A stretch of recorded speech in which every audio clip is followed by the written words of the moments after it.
Hi ನಮಸ್ಕಾರ. ನಾನು doctor Deepak ಬಿಲ್ಲೆ, ನಿಮ್ಮ ಆಯುರ್ವೇದ ತಜ್ಞ. ಇಂದು ನಾವು ದಾಳಂಬ್ರಿ ಅಥವಾ ಪೊಮಗ್ರನೇಟ್ ಹಣ್ಣಿನ ಹಾಗೂ ಆ ಗಿಡದ ಮಹತ್ವವನ್ನು ನಾವು ತಿಳಿಯೋಣ. ಇದು ಆಯುರ್ವೇದದಲ್ಲಿ ಹೆಚ್ಚಿನ ಪ್ರಾಮುಖ್ಯತೆಯನ್ನು ನೀಡಿದ್ದಾರೆ.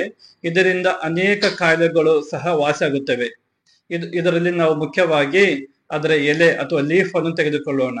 ಆ ಲೀಫ್ ಅನ್ನು ನಾವು ನೀರಿನಲ್ಲಿ ಹಾಕಿ ಬಾಯ್ಲ್ ಮಾಡಿ ಅದನ್ನು ನಾವು ಸೇವನೆ ಮಾಡಿದರೆ ಹೊಟ್ಟೆ ನೋವು ಕಮ್ಮಿ ಆಗುತ್ತದೆ ಹಾಗೂ ಇದರಿಂದ ಇಮ್ಯೂನ್ ಸಿಸ್ಟಮ್ ಸಹ ಇಂಪ್ರೂವ್ಮೆಂಟ್ ಆಗುತ್ತದೆ. ಹಾಗೂ ಈ ಎಲೆಯನ್ನು ನಾವು ಜಜ್ಜಿ ಅದನ್ನು ಪೇಸ್ಟ್ ಮಾಡಿ ತಲೆಯಲ್ಲಿ ಅಪ್ಲೈ ಮಾಡಿದರೂ ಸಹ ಕೂದಲದ ಆರೋಗ್ಯವು ಸಹ ಬದಲಾಗುತ್ತದೆ. ಹಾಗೂ ಇದರ ಹಣ್ಣು ಅಂದರೆ ಬೀಜವನ್ನು ನಾವು ಸೇವನೆ ಮಾಡಿದರೆ ಆ ಬೀಜದಿಂದ ಹೊಟ್ಟೆಯಲ್ಲಿ ಇರ್ತಕ್ಕಂಥ ಅನೇಕ ರೋಗಗಳು ಕಡಿಮೆ ಆಗುತ್ತವೆ. ಅವು ಯಾವೆಂದರೆ ಅತಿಸಾರ, ಗ್ರಹಣಿ, ಅಗ್ನಿಮಾಂದ್ಯ ಅಂದರೆ ಡೈಜೆಷನ್ ಪವರ್ ಕಡಿಮೆ ಇದ್ದವರು, ಅಥವಾ IBS ಅಂತಹ ರೋಗದವರಿಗೆ, ಅಥವಾ ಡಿಸೆಂಟ್ರಿ ಅಂತ ರೋಗದಲ್ಲಿ ಇದು ಸಹಾಯವಾಗುತ್ತದೆ. ಅದಲ್ಲದೆ ಇದು ಬ್ರೈನಿಗೆ ಅತಿ ಉತ್ತಮವಾದಂತಹ ಟಾನಿಕ್ ಆಗಿದೆ.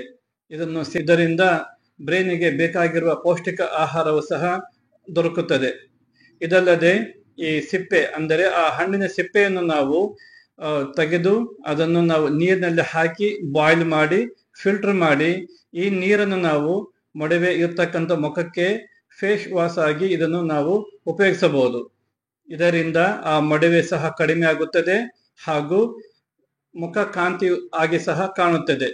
ಇದಲ್ಲದೆ ಈ ನೀರನ್ನು ನಾವು ಪಾನ ಮಾಡಬಹುದು. 10 ರಿಂದ 20 ml ಅಷ್ಟು ಪ್ರತಿನಿತ್ಯವೂ ಬೆಳಗ್ಗೆ ಮತ್ತು ರಾತ್ರಿ 2 times ಇದನ್ನು ನಾವು ಸೇವನೆ ಮಾಡಿದರೆ ಇದರಿಂದ ಬ್ಲೀಡಿಂಗ್ ಪೈಲ್ಸ್ ನಲ್ಲಿ ಸಹಾಯವಾಗುತ್ತದೆ.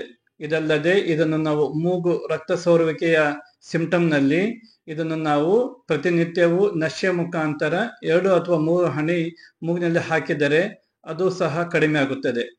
ಅದಲ್ಲದೆ ಈ ಮರದ ಬೇರನ್ನು ಪುಡಿ ಮಾಡಿ ಅದನ್ನು ನಾವು ಕಷಾಯ ಮಾಡಿ ಸೇವನೆ ಮಾಡಿದರೆ ಹೊಟ್ಟೆಯಲ್ಲಿ ಇರ್ತಕ್ಕಂಥ ವರ್ಮ್ಸ್ ಸಹ ಕಡಿಮೆ ಆಗುತ್ತವೆ.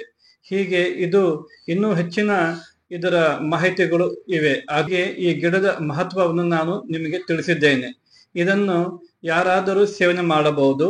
ಯಾರಿಗಾದರೂ ಕಿಡ್ನಿ ಇನ್ಫೆಕ್ಷನ್ಸ್ ಇದ್ದರೆ, ಕಿಡ್ನಿಯ ತೊಂದರೆಗಳಿದ್ದರೆ ಅಂತಹವರು ಇದನ್ನು ತಿನ್ನಬಾರದು. ಏಕೆಂದರೆ ಇದರಲ್ಲಿ ಪೊಟ್ಯಾಷಿಯಂ ಇದೆ, ಅದಕ್ಕಾಗಿ ಈ ಹಣ್ಣನ್ನು ತೆಗೆದುಕೊಳ್ಳಬಾರದು.